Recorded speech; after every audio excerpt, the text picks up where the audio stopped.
In a wonderful place where the day was just dawning and the breezes blew soft on a warm golden morning, in a place where the creatures ran wild and played free, a koala called Kevin clung to a tree. This is Kevin, the koala. Look down here, you can see the kangaroos, and this is called a billabong. This is where the water comes down and the animals go and drink the water. And we've got a little wombat down there with a hat on his head. A nicer grey fella you never would meet, as soft as a soft thing, from ear tufts to feet. His favourite way to relax in the sun was to cling and to nap and to munch a leaf bun. And after all this, well, he'd need a nice rest. Shoo! Yes, Kevin liked sticking to what he knew best. What a wonderful life. Climbing and living in a tree and eating the leaves. You see, high up was safe since he liked a slow pace, while the ground down below seemed a frightening place. Too fast, and too loud, too big, and too strange. Nope, Kevin preferred not to move or to change. Here we've got some big reds. These are the red roos, and these are the regular kangaroos. This is a cassowary bird, and the cassowary is the most dangerous bird on earth. It's basically a dinosaur. And this is a kangaroo rat, a wombat with a hat, and some dingoes. So he clung to his tree as he knew what to do, and was never too keen to try anything new. So when Wombat stopped by and shouted one day, "Hey Kevin, why don't you come down here and play?" I think," he replied, "I should stay in my plant. I'm busy right now. No, I'm sorry, I can't." Kevin's leaf collection, spelled with a K like koala. "Why not?" cried the roos, with a super loud cheer. "Yes, why?" called the dingoes. "There's nothing to fear." It might be from dingoes, I don't know, they might bite. But Kevin, who'd never been one to act fast, said, "I've clinging to do, but it's nice that you've asked." As Kevin sat watching them chatter and share, a part of him wished he could join in down there. Here they are having a wonderful kumbaya moment down around the fire. There's a didgeridoo. You blow into one end and make a...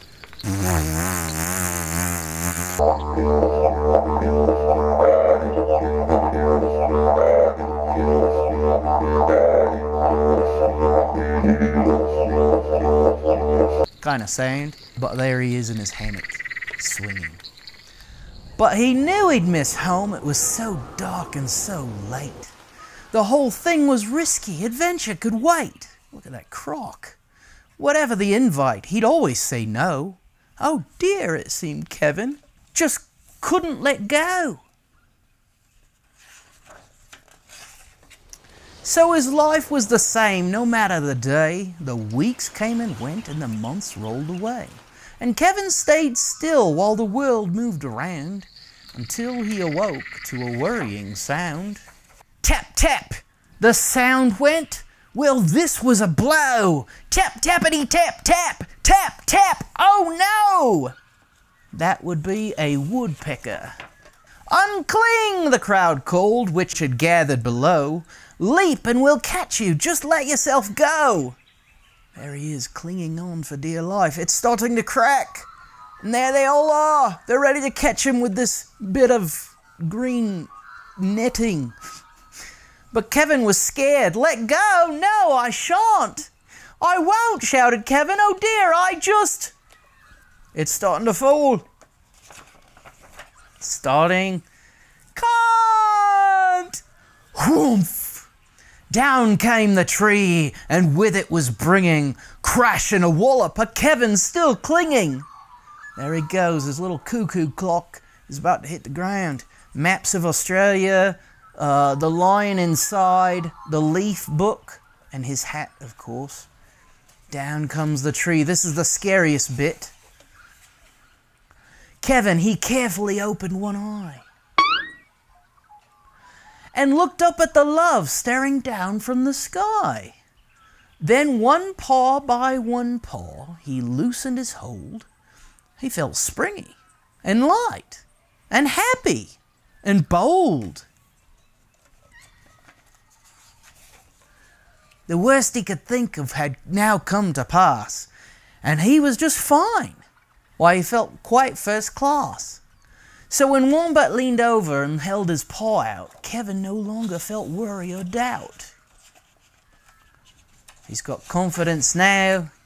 When Dingo asked, "Now will you come out to play?" the crowd all joined in with a "What do you say?" And even though this wasn't part of his plan, Kevin replied, "Yes, I think that I can." And Kevin from then on was always can do. There he goes, jumping. He's gonna get wet if he falls in, but he's not worried. He's just gonna jump and do what they're doing, and he's gonna make it. And those little fish, they've never seen a koala on the ground before. Because life can be great when you try something new. Look at all the animals so happy. That's an echidna. An echidna is the other monotreme. There's two kinds of monotremes in the world. There's platypuses and echidnas. They're both mammals, which means they have fur, but they lay eggs. That's a really different kind of animal. There's only two kinds, and they both live in Australia, which makes Australia a pretty special place. I love that little story because it reminds me of some of the things I've done that were scary.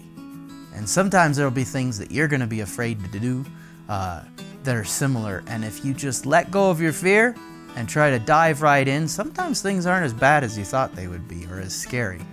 One thing I really wanted to do when I was younger was to go to dances. I was invited to go to a dance, and I didn't know what it was going to be like, or if I'd have fun, or if people were going to make fun of me. And I went, and I started moving to the music, and I found out that everybody at the dance is kind of nervous and afraid of being made fun of. Nobody likes to be made fun of. And so nobody made fun of me, and I had a pretty good time. And that led to a whole bunch more dancing until now I do dancing all the time. And, you know, where you're with a partner and you spin them and you dip them and you do all kinds of fun moves. And I wouldn't be doing that if I hadn't gone to that first dance that I was so nervous about. I was afraid that I wouldn't fit in or that I wouldn't know how to do it. And so if there's anything that you'd like to try, like if you want to try out for a team or maybe take a class, there's stuff that we can want to do, but it can seem kind of scary. But it doesn't have to be. If we just ignore the scary part for a little bit and just say, okay, I'm just gonna go. Then we get over the scary part, and then we find out that there's a whole lot more in life that we could really like if we would just try it.